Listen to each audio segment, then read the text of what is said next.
Hi friends, ఈరోజు special chole curry. పూరీలోకి ఎప్పుడు ఒకే రకమైన కర్రీ కాకుండా ఈసారి ఇలా ట్రై చేయండి.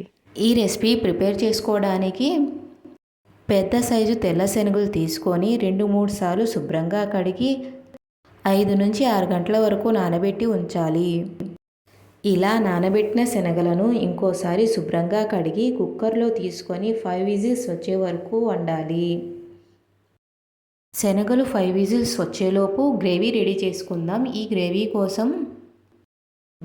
కోసం 3 మీడియం సైజ్ టమాటాలను, ఒక పెద్ద ఉల్లిపాయను, 4-5 ఎండుమిరపకాయలను మిక్సీ జార్లో తీసుకొని బాగా మెత్తగా మిక్సీ పట్టి ఉంచాలి.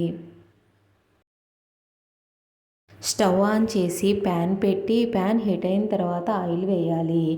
ఇలా ఆయిల్ కొంచెం హీట్ అయిన తర్వాత ఇందులో దాల్చిన చెక్క, లవంగాలు, బిర్యానీ ఆకులు వేసి బాగా ఫ్రై చేసి మనం ముందుగా మిక్సీ పట్టి ఉంచిన టమాటా, ఉల్లిపాయలు, ఎండుమిరపకాయల పేస్ట్ని వేసేయాలి. తగినంత ఉప్పు, కొంచెం పసుపు వేసి బాగా కలిపి పేస్ట్ అంతా బాగా ఫ్రై చేయాలి. ఇలా బాగా ఫ్రై అయిన తర్వాత 1 స్పూన్ అల్లం వెల్లుల్లి పేస్ట్ వేసి పచ్చివాసన పోయే వరకు ఫ్రై చేయాలి.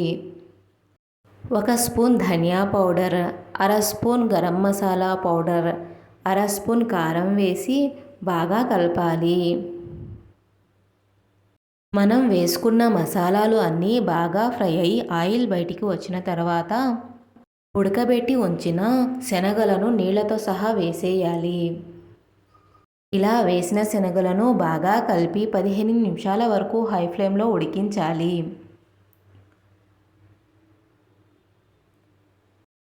ఇలా గ్రేవీ చిక్కబడిన తర్వాత 1.5 స్పూన్ ఫ్రెష్ క్రీమ్ని వేయాలి. ఫ్రెష్ క్రీమ్ లేకపోతే పాలమీగడైనా వేసుకోవచ్చండి. అది లేకపోతే స్కిప్ చేసేయచ్చు. ఇలా బాగా కలిపి కొంచెం పుదీనా లేకపోతే కసూరి మేథి అయినా వేసి 5 నిమిషాలు సిమ్లో ఉంచితే ఘుమఘుమలాడే చోలే రెడీ. చోలే భటూరే అనేది చాలా ఫేమస్ ఫుడ్ అండి. అలాగే బాగా టేస్టీగా కూడా ఉంటుంది. మామూలుగా పూరీలను మైదాతో చేస్తారు కదండి. ఇక్కడ హోమ్మేడ్ మనం గోధుమ పిండితో ఇలా బాగా పొంగే పూరీలను రెడీ చేసుకొని చోలే కర్రీతో కలిపి తింటే టేస్ట్ మామూలుగా ఉండదు.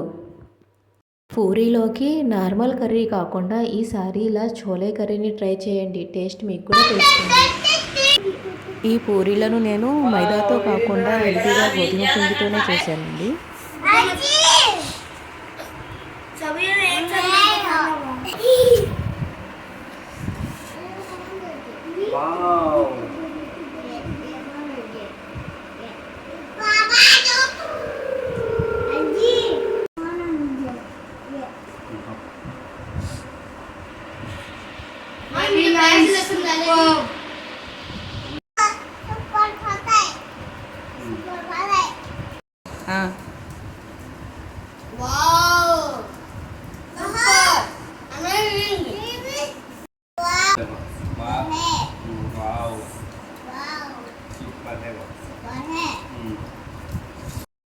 మా ఇంట్లో వాళ్ళకైతే చోలే పూరి చాలా బాగా నచ్చిందండి. ఈ వీడియో మీకు నచ్చినట్లయితే please like, share and subscribe my channel. Thank you.